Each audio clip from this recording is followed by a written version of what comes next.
There was a teacher who had exactly 30 students in his class. He had a reputation for being very cruel and strict. Sometimes, when his students misbehaved, he made them stay back and study until late at night. In order to make sure his students actually stayed there and didn't sneak off, he gave them his cell phone number and instructed them to call him at certain times during the night and tell him their student number. This went well for a while, but one night he received a strange call. He answered as usual and heard a girl's voice mumbling, "Hi teacher, I'm number 31. Before he could say anything, she abruptly hung up on him. At first he didn't even realize, but then he felt furious as he thought one of his students was playing a joke on him and taking him for a fool. The next day, he stormed into the classroom and demanded that the student who pulled the prank stand up and take responsibility for it. The classroom went silent and no one stood up. All of the students denied knowing anything about it. He threatened the whole class, telling them he would beat them if it happened again that night. Unexpectedly, it did happen again. At exactly the same time, he received another phone call. Again, it was the same girl's voice and she said, "Hi teacher, I'm number 31. He tried to ask the girl to tell him her name, but she hung up before he got the chance to open his mouth. The next day he made good on his threats and beat the students in the classroom one by one in demanding that someone own up. Of course, no one did. He even went so far as to go to other classes and ask them about it, but no one would admit to anything. The calls continued every night, exactly the same way. The teacher was going out of his mind. Then finally, one night, before the girl hung up, he managed to ask, "Who are you?" In a weak voice, the girl replied, "I'm in your class teacher, you know me. My class has only 30 students. Stop trying to trick me." The teacher shouted. The girl just said, "I'm always watching you during class, teacher, but you always turn your back on me." Then, once again, she abruptly cut off the call. The teacher changed his behavior. He told his students that he wasn't going to make anyone stay back after class. He even went so far as to change his cell phone number, but the calls still continued. Eventually, the teacher couldn't take it anymore. The calls were driving him insane. He retired shortly afterward. A few months later, the school underwent renovations. While the builders were replacing the blackboard in the teacher's classroom, they were shocked by what they discovered. Hidden in the wall, behind the blackboard, was the dead body of a young girl.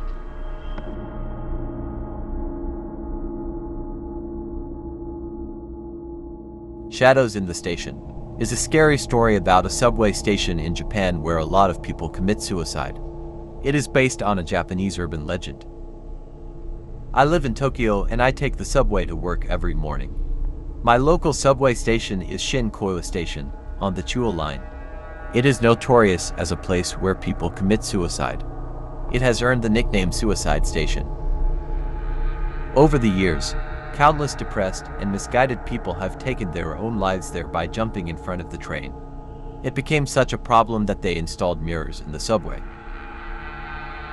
They say that if the people catch sight of themselves about to jump, it will make them change their minds.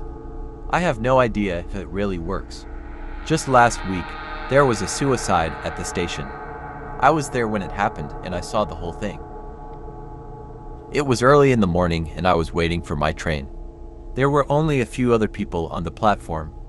I heard a voice over the loudspeaker announcing that the train was coming. Just then, I noticed a woman who was standing right in front of me.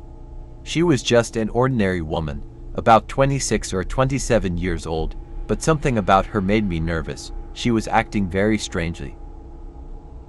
As the train came closer and closer, she stepped forward and began inching towards the edge of the platform. Something was very wrong. She glanced back at me and I could see there was a look of sheer terror on her face. Suddenly, I knew what she was about to do, but I was powerless to stop her. I was frozen to the spot by fear. All I could do was watch as she threw herself in front of the train. Then, There was a screech of brakes as the train tried to stop. The other passengers on the platform screamed. Through the echo of their screams and the metallic screech, I heard a sickening thump. The sight was so grotesque, I couldn't get it out of my mind. There was blood and chunks of flesh flying everywhere. I thought I was going to be sick. The other passengers ran away from the platform and I ran with them. The officials had to close down the whole line. As we waited outside for a bus to take us to our destination, I kept thinking about that poor woman. The scene replayed over and over in my mind, but there was something wrong. Finally, it came on me.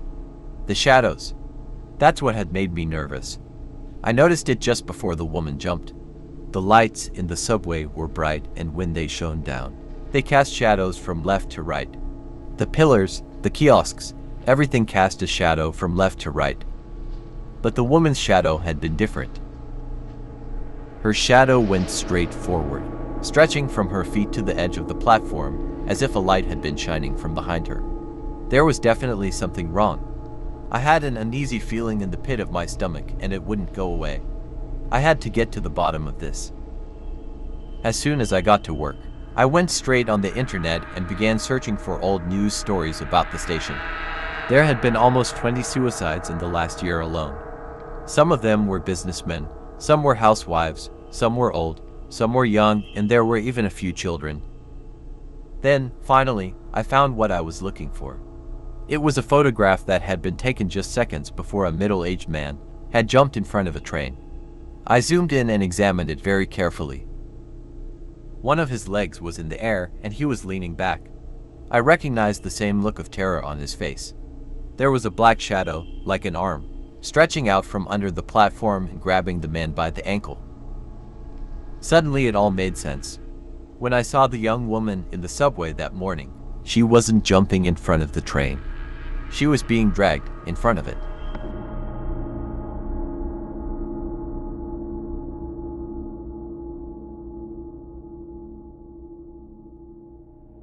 One chilly October night, in the early 1900s, two sisters were out driving in Cape Cod when their car broke down.